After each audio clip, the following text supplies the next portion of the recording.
Hi, this is Christine with Where's Watson. Today is a very exciting day in the RRC Polytech greenhouses.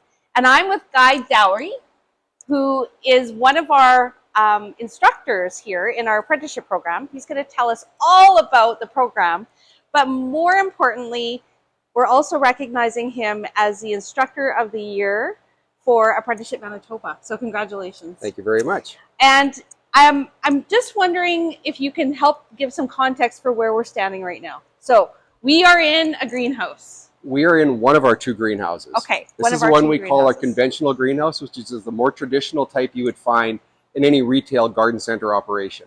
The heating system, the lighting system, the irrigation system, the ventilation system is very consistent to what our apprentices would be experiencing coming out of a retail environment. Right. So it's one of the two that we're fortunate to have on site. Wonderful. And it helps us to teach curriculum such as plant production in particular, sales and marketing, and as well as we have a whole curriculum on greenhouse operations, which helps to fill the need for our retail garden center staff. So tell us a little bit about how this trade is so unique at Red River College Polytech. It is, we like to say it's a multidisciplinary profession, meaning it's not just, it's a gigantic trade. We actually like to refer to it as ornamental horticulture, which is so many things. So we have to appeal to landscape maintenance contractors who are doing mowing, fertilizer and weed control, arborists, landscape construction, as well as that retail sector as well. So within each of those trades, we're going to have equipment courses on small equipment. We're going to have construction courses on how to build decks and fences. We have masonry, we have precast concrete installations, as well as a heavy base on plant science. We are the only trade that has to keep something alive. So everything that we're doing is related back to the landscape and the horticulture sector, where when we're done a project, it's only going to get better from then as the plants mature and grow. They're going to actually improve the quality of that installation or whatever, or the maintenance that we're doing.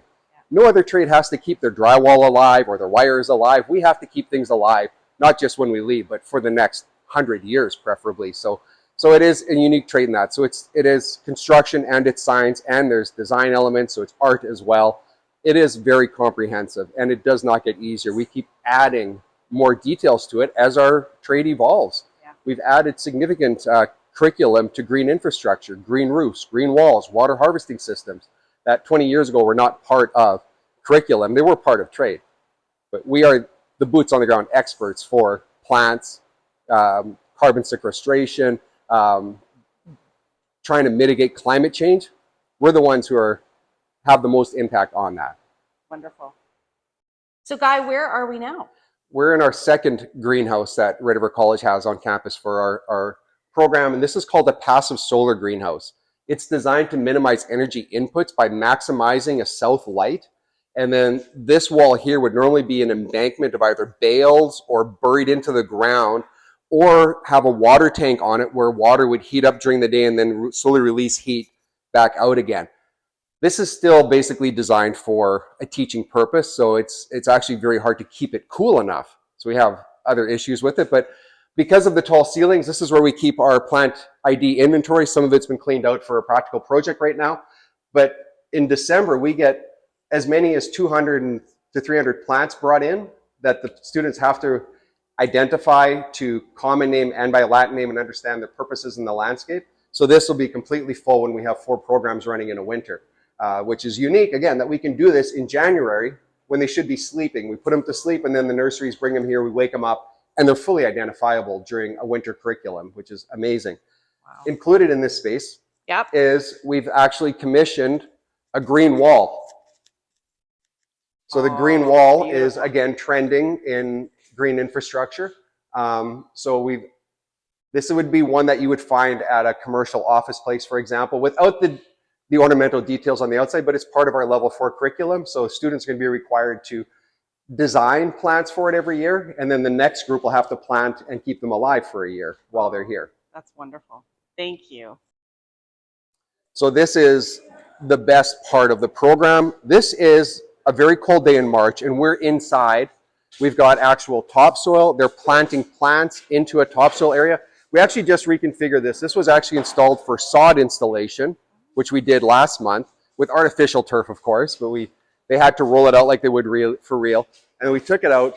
Part of their curriculum is water features and landscape lighting, low voltage lighting. So they've installed a water feature in the center, which has to be plumbed yet. They're doing a planting around it so we can do a drip irrigation system, a low volume irrigation system. And then we are going to have additional zones out here. So irrigation, again, part of our curriculum. You'll also see decks that are built onto actual house facades.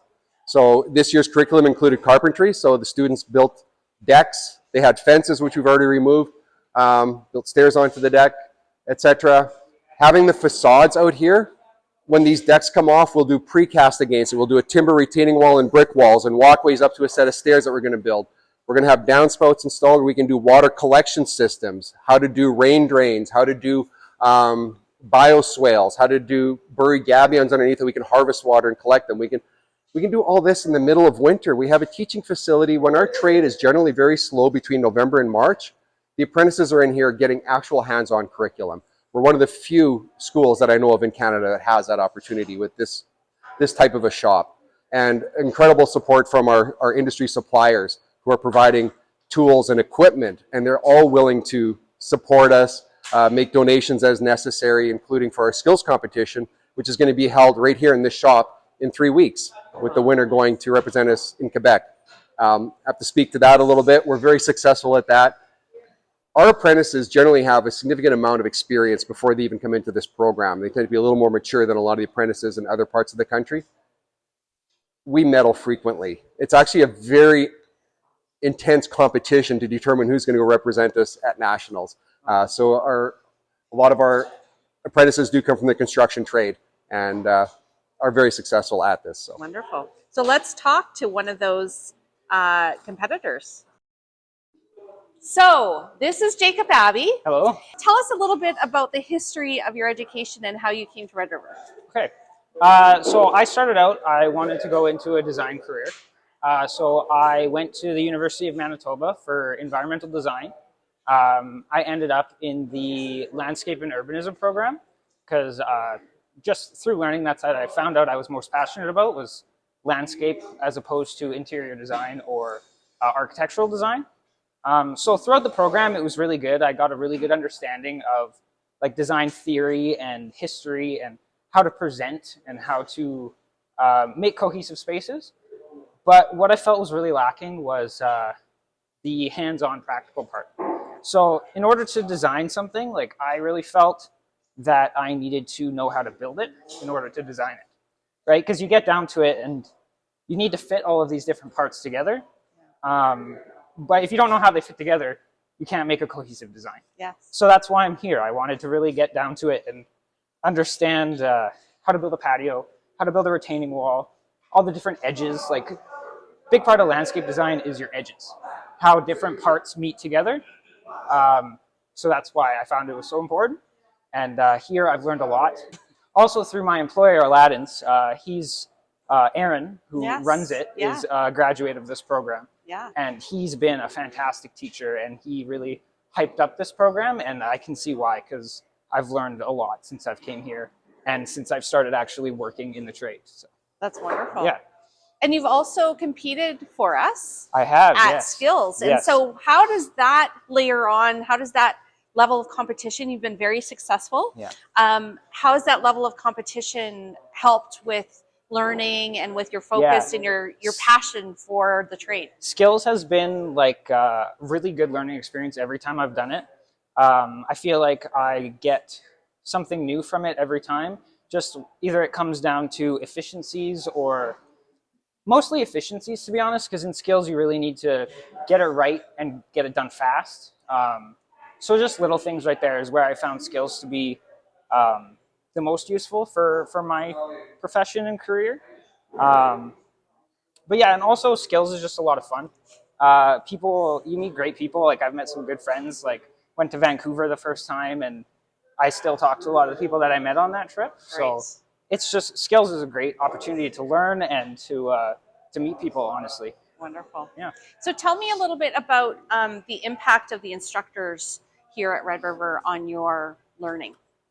Fantastic. They're passionate, very much so. Like Guy won, I don't know where he is now, but he Instructor of the Year, and he's always passionate, like every time. Every class, it doesn't matter if it's the most boring content, he gives it passionately. So that's been really helpful. And Tanya's great as well. She's very personable. She makes it easy to approach her and ask questions. And yeah, both the instructors here are great. I've had a really good experience. Fantastic. What's unique about our trade, because we're only here in winter, we're only term instructors, we actually still work in the field all summer. Yeah. So we're up to date, and every year we come back with more stories about what worked and what didn't work. And that's the best way to teach is I have 20 years of mistakes I've made that they relate to. Yeah. Don't do this. This is what's going to happen. You learn the theory, but where you learn the most is absolutely out building it. Yeah. And getting in here and doing the practical and whatnot, it's super useful. Yeah. Wonderful. Well, listen, thank you to both of you for your time, for your passion, Thank you. for sharing such a unique program here at RRC Polytech with us. And thank you for representing RRC Polytech everywhere you go. It's just such an honor to talk to people who are so passionate and who contribute so positively to Manitoba, to our green spaces, to our landscapes, and really to our commitment to sustainability overall. So thank you so much. Very well. Thank you. Thanks for stopping by.